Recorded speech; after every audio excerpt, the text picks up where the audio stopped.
At dito nga ano, eto, habang pinag-uusapan natin 'tong mga nangyari sa ating baby loves, manood muna kayo ng background ng video na 'to, panoorin niyo 'to para ma-relax-relax kayo. Sa may Taal Volcano 'yan, kasal ng pinsan ko para, naman maiba-iba yung habang nanonood kayo at habang nakikinig kayo sa mga nangyayari sa ating baby loves, ma-relax-relax kayo. Super sarap diyan, grabe. Magandang hapon po sa lahat ano at magandang umaga sa iba diyan, sa atin ay hapon na. Andito po tayo ulit magbigay tayo ng reaksyon at opinyon dito sa ating baby loves. Pasensya na po at ngayon lang ako ulit nakapagbigay ng opinyon at reaksyon. Medyo talagang naging busy. Maraming pinagkabalahan ng OYA at ngayon po, ang dami ko na rin kasing mga na-miss na video at saka live. Simula nung medyo na-busy kasi puyat, mahirap kasi pag palaging puyat ang trabaho, panggabi kasi ako nagtitinda. Kaya talagang ang hirap gumawa na video kapag pagod na pagod ka, kapag puyat, walang pumapasok sa utak. Talagang blanco. Ang kailangan mo lang matulog. Para bang sa isang linggo na, ay isang gabi na puyat, isang linggo ang katapat na tulog, ganon. Grabe talaga, ang hirap talaga ng panggabi. At dito nga sa nangyayari sa ating baby loves, napanood ko yung live niya. Nakadalawang live na ata siya simula nung nagkasakit siya. At eto nga, itong last live hindi ko napanood. Yung live lang napanood ko yung medyo yung kagagaling lang niya na ospital na kitang-kita naman natin talagang laki ng pinayat ng ating baby loves. At ayun na nga na-stress siya dun sa buzzer na sabi nga niya parang kilala niya. Grabe talagang ang mga tao talaga, kung mapapansin nyo, maraming tao yung ayaw na makita na may umaasenso. Totoo po yan. Hindi lang po sa kanya nangyayari yan. Marami. Halos in general po talaga halos ganyan na yung mga ugali ng ibang mga Pilipino. Pag nakikita mo na umaangat yung isa, talagang gagawa ka ng way para lang siya masira. Talagang ugali na natin yan. Maraming ganyan. Well, hindi natin naman maalis kay baby loves na may stress siya or magkaroon ng konting inis. Hindi lang konti. Siyempre, naiinis talaga siya kahit naman kanino mangyari yun, Lalo na kung maganda naman yung pakikisama mo, pinakikisamahan mo. Tapos, pagkatalikod mo, siraan ka. Mahirap ng ganon, may kilala rin akong ganyan. At nangyayari yan, yung pagkaharap mo, ang bait-bait. Pero wag ka, yung mga sinasabi mo pala, nakakarating dun sa pinag-uusapan nyo. Kahit na sinabi mo na, wag mo na ipaparating. May ganong maraming ganyan. Kaya, dun kay baby loves, naiintindihan ko yung nararamdaman niya. Sabi nga niya, pinapakisama naman niya. Tapos ganun pa, na pagkatalikod pala niya, akala mo concern na concern sa kanya, yun pala tinitira siya. Pag nakatalikod na at ang daming mga kung ano-anong mga account na pangalan ang ginagamit. Pero sabi nga ni Baby Loves, yung mga comment parang kilalang kilala siya kaya alam niya kung sino yun. Grabe talaga. At sa nangyayari nga kay Baby Loves noon, talagang makikita natin na medyo apektado talaga siya. Kita mo yung kalusugan niya. Bukod dyan nagkasakit siya, halatang-halata mo talaga yung naging payat siya. Pumayat talaga siya. Well, bumagay naman sa kanya yung pagkapayat niya. Parang yung payat niya ngayon ay nung unang-unang pagkikita nila nung unang-una siya nakita, Sir Paul Solingan, parang gano'n. Grabe naawa ko kay Bebe Loves kasi yung tao na nagsisikap, yung tao na gusto lang maiangat ng konti yung buhay niya pero meron pang taong naiinggit, 'di ba? Nakakaawa yang ganyan. Yung gusto mang iangat ng konti yung pamilya mo, yung maiba man lang yung buhay niyo, pero meron pa ring tao talaga na pilit sumisira sa'yo. Grabe talaga ang mga Pinoy. Hindi naman lahat, pero marami talaga galing ganyan. At ang may payo ko lang kay Baby Loves, basta alam mo na ang ginagawa mo ay tama. Wala kang iniapakan tao. Go lang. Kung anong gawin mo, hayaan mo sa manira ng manira sa'yo. At least, ikaw nagpapakatotoo ka. 'Di ba? At kung kilala mo talaga siya, yung nararamdaman mo na kilala siya, pakisamahan mo. Baliktarin mo ng pakisama. Lalo mong baitan, baka naman makonsensya. 'Di ba? Pero iba-iba kasi tayo sinabi ko lang yan, pero pag ako ginawa ng ganun, ay naku, ignore talaga kita. Di talaga kita papansinin. Katwiran ko kasi, kung maayaw mo sa akin, ayaw ko rin sa'yo, bakit ba? Hindi lang ikaw ang tao. Pero yung iba naman naririnig ko, sabi nga ng mga matatanda, ano daw, kung ganyan na alam mo na ayaw sa'yo yung tao, mas pakitahan ng kabaitan para baka daw makonsensya. Yun ang sabi nila. Pero hindi talaga ako naniniwala dun. Gusto sa'kin 'pag ayaw ko rin sa'yo. Bakit ba? Ang dami-daming tao, ang daong papaka-ipokrito sa'yo 'no? Ang dami kong dapat pakisamahan na alam kong magsuswa kami kaysa naman sa'yo na pakisamahan kita na pagkatalikod ko pala sisiraan mo ko. Ang hirap nung gano'n, 'di ba? Ang hirap magtiwala sa gano'n. Kaya intinding-intindi ko si Bebe Love sa kanyang mga nararamdaman. At siguro halos lahat naman tayo gano'n, 'di ba?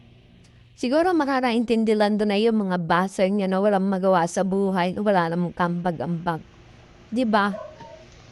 Kaya go lang Bebe Loves, magpakatotoo ka lang. Kung ano talaga ikaw, ipakita mo ng totoo para lalo siyang mamatay sa inggit, 'di ba? Nakakainis ang gano'n, naiinis ako.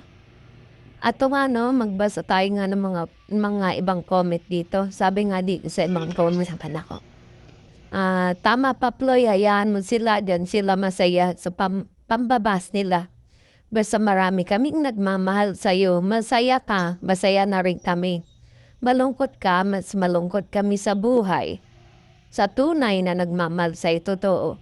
Pag nakikita ko siya malungkot at yung stress, apektado o lalo na nung una, grabe talaga ang apekto na nangyayari sa akin. Ngayon medyo sanay-sanay na. Eto pa, sabi ganon. Husgahan ka man nila, hayaan mo lang sila. Pilit ka nila, hinihila pababa. Tinataas ka ni Lord, basta manatili ka pa rin. Maging mabait sa kapwa at pray lang, focus goal sa family. Ayun nga, ganun nga, sabi ng matatanda. Yung manatili ka pa rin na mabait. Sabi naman ni Bebe Loves, diba, halos parehas ng opinion ko na sabi niya, pag ayaw sa kanya, ayaw din niya. Diba? Pag mabait siya, mas mabait siya. Ganon din ako pag mabait sa akin, triple, papakita ko sa iyong kabaitan. Ganon. Eto pa, sabi, nagsiselos lang mga yan, deadman mo lang sila. Isa na rin yun. Yung inggit may kasamang selos yun, kasi yung narating mo, hindi pa nila nararating. Kaya ganon. Totoo tong comment na to. Hayaan mo sila, kami maraming solid sa'yo hanggang may Sabi pa, hayaan mo sila, ngayon sikat ka na, wala silang magagawa araw-araw ka lang magpasalamat sa Panginoon. Ngayon kasi hindi naman natin maiitanggi na kilala na talaga si Bebe Love sa SOCMED. Hindi man gano'n talaga na, talagang milyon-milyon pero marami na ring sumusubaybay sa kanya, nagmamahal sa kanya at tunay na nagmamahal sa kanya. Yung mga katulad ko, hindi ko naman siya kilalang-kilala talaga, dito ko lang sa SOCMED na kilala by Sir Paul. Yun, dun lang. At lalo ko siyang hinanahan nga nung nakita natin, nung nakita ko na sobrang mapagmahal niya sa pamilya niya, yung gano'n. Sabi nga sa kanta 'no, si Balasi, "Wag mong pansinin wala naman silang ambag sa buhay mo."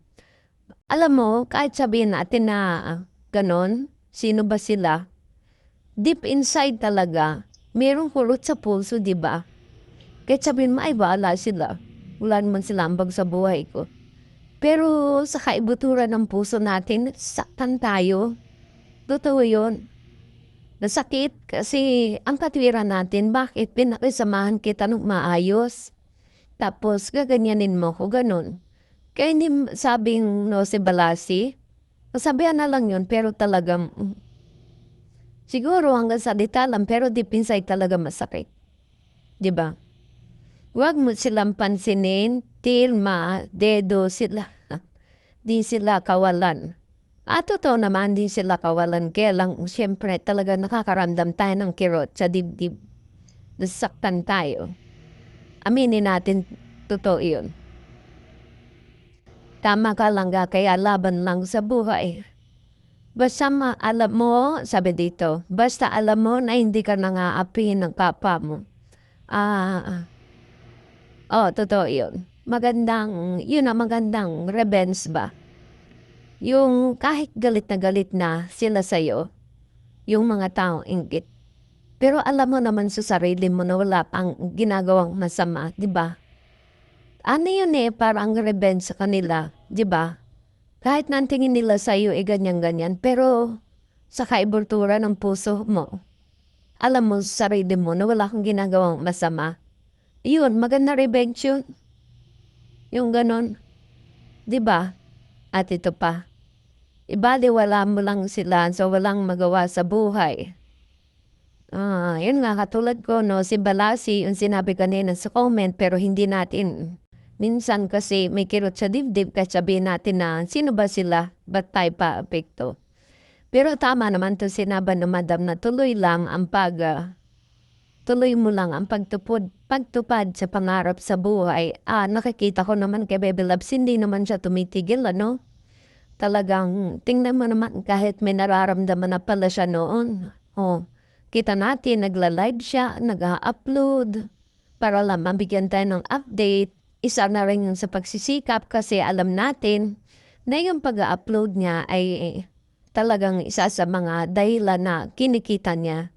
Kaya yun ay pagsisikap. Sabi nga niya no, dun sa naiinggit sa kanya nagko-comment ng sari-saring account. Sabi nga niya, sabi niya yung narating niya ngayon, pinagsikapan niya yun. Totoo naman talaga, pinagsikapan niya yun. Kaya dun sa naiinggit sikat ka rin. Malay mo, maging ka rin. Ang dami ng followers, ang dami ng subscribers ngayon ni Bebe Loves 85 plus now, di ba? Ang dami. Kaya malay mo, ikaw rin maging ganon, sikap ka lang. Makapagpatayo ka rin ng bahay, makabili ng lupa. Kaysa naman sa inggit ka ng inggit, kung ano-ano mga ginagawa mo, mga comment na masama. Yung comment mo gawin mo na lang na mag-upload ka na mag-upload kung ano, di ba? Kung nag-YouTube man yung naiinggit na yun. Di ba, wag lang siya manira kasi pang-aapak mga pa yun. Di ba? Kaya, yes, di mo kailangan magpaliwanag sa ibang tao. Ang importante wala kang ginagawang masama sa kapwa mo. Patuloy lang sa pangarap mo at gawin mong motivation. Yung mga bashers mo na lalo kang magsipag. Isa na rin yun sa magandang revenge. Yung ipakita mo na kahit na ginaganyang gahan niya ka pa rin at nagsisipag at nagsisikap. 'di ba? Yun, laban lang at ingat palagi, focus ka sa pinagagawa mong farm. O 'di ba nung nag-vlog yung kapatid niya si Sarah, ang ganda na nung ano niya kahit mga yung ano pa lang, 'di ba?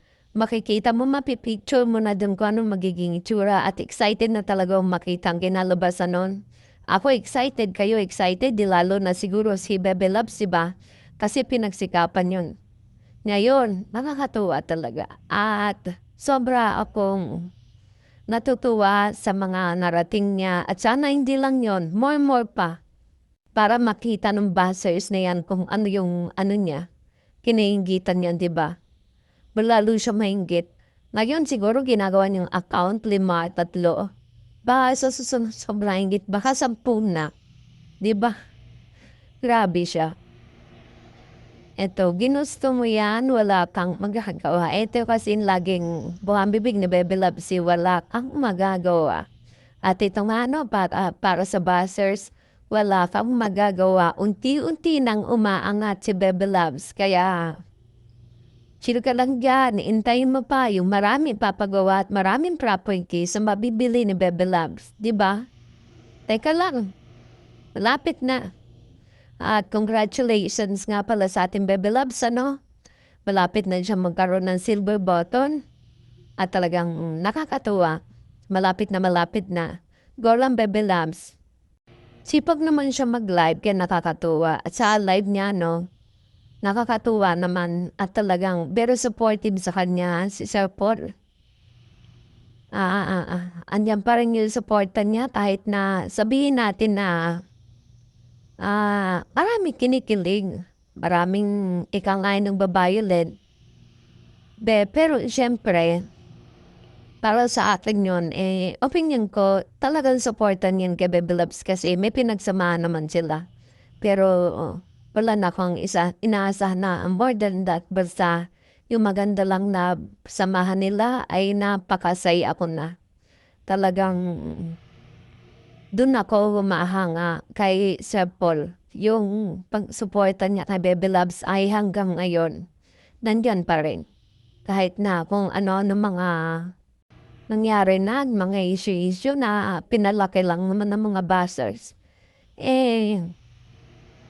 Big salute pa rin para sa kanya, no? At ito na marami tayong nananalangin na sana maging okay lahat kay Bebe Loves, lalo na yung health niya na talagang napaka-sensitive niya ngayon, sobrang pagod siguro. At makikita ninyo na ang laki ng pinayat niya. 'Di ba? Lalo siyang sumeksi. At lalo siyempre gumanda. Maganda naman siya dati talaga. At ito pa, isa pa. Tama ka dyan, what you see is what you get. Ikaw yung taong unpretentious, just stay humble and remember, there is always room for improvement. Marami nagmamahal sa iyo dahil sa katangian mong mapagmahal at marunong makibagay sa ibang tao. O nga, kahit ano naman napapakasamahan niya, matanda, bata. Sabi nga niya, ang respeto, hindi yan na mabase sa matanda ka. Kahit bata ka, pwede kang respeto. Kung marunong ka rumispeto sa kapwa mo, irerespeto ka rin nila. Ganon yun. Kaya, dito kay Bebe Loves, basta pagpatuloy mo lang yung pangarap mo, matupad mo yung pangarap mo, masaya na kami, maligaya na kami sa mga natutupad mo unti-unti yung mga wish mo noon. Natandaan ko nung nasa barko kayo, may mga wish kayo. 5 yung wish mo eh. Diba? Okay na yung iba, kahit na hindi yung iba yung basta matupad lang, makapagpagawa ka ng bahay. Yung lupa mo, natupad mo na. Yung ano naman, yung love naman, bata ka pa naman, marami ka pang matatagpuan, diba? At saka bukod sa bata ka, maganda ka. Kaya marami magkakagusto sa'yo. At ayun siyempre, kung dumating nga yung panahon na yun, baka dagdag na naman kami na hahanga din dun sa kung sino man yung tao na mamahalin mo. Ano, sino nga kaya yun, ano, malaking tanongin sa atin. Pero ikaw kung saan ka maligaya, baby loves, andun kami nakasuporta sa'yo at maligaya kami kung saan ka maligaya. 'Di ba? Sabi dito pa, be happy always. Life is full of ups and downs, but you're strong and capable. Love, love, love. Makikita naman natin ano na kahit na ganyan na may buzzer siya na sabi nga niya, kilala niya, nandun pa rin yung pagiging strong personality niya. Talagang lumalaban siya. Nakikita lalo natin kung sino yung baby love sa minahal natin at lalo nating hinangaan kung paano niya i-handle lahat ng ito. At talagang go, go, go ka lang, baby loves. Lahat ng nangyayari sa'yo ngayon, kaya mo lahat yan. Kaya mo, kayang-kaya mo maging problema mo yan, ano? Basta alam ko kaya mo yan. Kasi ano kayo magaling ka, mabilidad ka, kahit batang edad mo, yung isip mo kayang-kaya mo. Minsan nga nagpagsasalita ka. Sabi ko, lalim pala nito mag-isip. Di ba, lalim niya mag-isip eh. Yung akala mo ganyan-ganyan lang siya, pero ang lalim niya mag-isip. Ang lalim ng mga pinaguhugutan niya ng mga sinasabi niya. Kaya lalo kang mapapanganga. Ito pala si Baby Loves. Ito pala si Chris na mahusay na hinangaan natin at lalo nating hinahangaan.